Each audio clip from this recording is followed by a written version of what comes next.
ACB Umamaheswararao అవినీతి అందరినీ అవాక్కయ్యేలా చేస్తోంది. బయటపడుతున్న అక్రమ బాగోతాలు బెంబేలెత్తిస్తున్నాయి. సివిల్ కేసుల్ని క్రిమినల్ కేసులుగా మార్చి లక్షలు దండుకున్న ఆయన క్రైమ్ ని చూసి అధికారులే షాక్ అవుతున్నారు. ఇంకా బయటపడని సీక్రెట్స్ అన్ని ల్యాప్టాప్ లో ఉన్నట్లు గుర్తించి దాన్ని డీకోడ్ చేస్తున్నారు. ఆదాయానికి మించిన ఆస్తుల కేసులో హైదరాబాద్ సీసీఎస్ ఏసీపీ ఉమామహేశ్వరరావుకు న్యాయస్థానం 14 రోజుల రిమాండ్ విధించింది. ఈ మేరకు ఆయనను పోలీసులు చెంచల్గూడకు తరలించారు. అలాగే ఆయన బంధువులతో పాటు స్నేహితుల నివాసాల్లోనూ ముమ్మర తనిఖీలు నిర్వహిస్తున్నారు ఏసీబీ అధికారులు. అవినీతి అనకుండా ఉమామహేశ్వరరావు అక్రమ బాగోతాలు ఒక్కొక్కటి బయటపడుతున్నాయి. ఏసీబీగా ఉమామహేశ్వరరావు దొరికినంతా దోచుకున్నారు. చెయ్యి తడపనిదే పని కాదంటూ గట్టిగానే వెనకేశాడు. న్యాయం కోసం వెళ్లిన బాధితులకు చుక్కలు చూపించాడు. సివిల్ కేసులను క్రిమినల్ కేసులుగా మార్చి లక్షల రూపాయలు జేబులో వేసుకున్నట్టు తెలియడంతో అధికారులే షాక్ కి గురయ్యారు.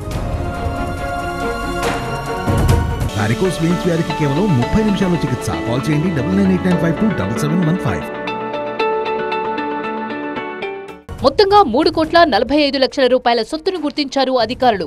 ఉమామహేశ్వరరావు నివాసంలో 38 లక్షల నగదు, 60 తులాల బంగారు ఆభరణాలను స్వాధీనం చేసుకున్నారు. హైదరాబాద్ శివార్లతో సహా 2 తెలుగు రాష్ట్రాల్లోనూ 17 ప్రాంతాల్లో స్థిరాస్తులను అధికారులు గుర్తించారు. ఆర్ఎస్ కన్స్ట్రక్షన్ విల్లా కొనుగోలుకు 50 లక్షల పెట్టుబడి పెట్టినట్లు తెలిపారు.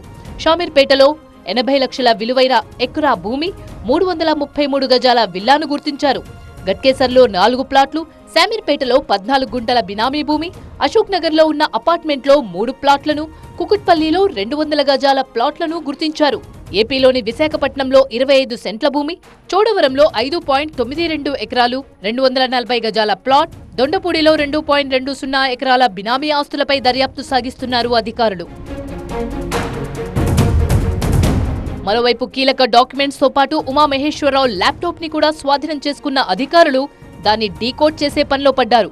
అక్రమాలకు సంబంధించిన చిట్టా ఆ ల్యాప్టాప్ లోనే ఉన్నట్లు భావిస్తున్నారు. దాన్ని డీకోడ్ చేయడం వల్ల మరికొంతమంది బయటికొచ్చే అవకాశం కనిపిస్తోంది.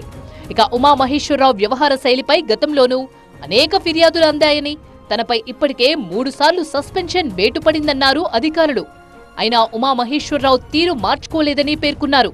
మరి చూడాలి, విచారణ పూర్తయ్యే వరకు ఈ అవినీతి అనకొండ అక్రమాలు ఏ రేంజ్లో ఉంటాయో.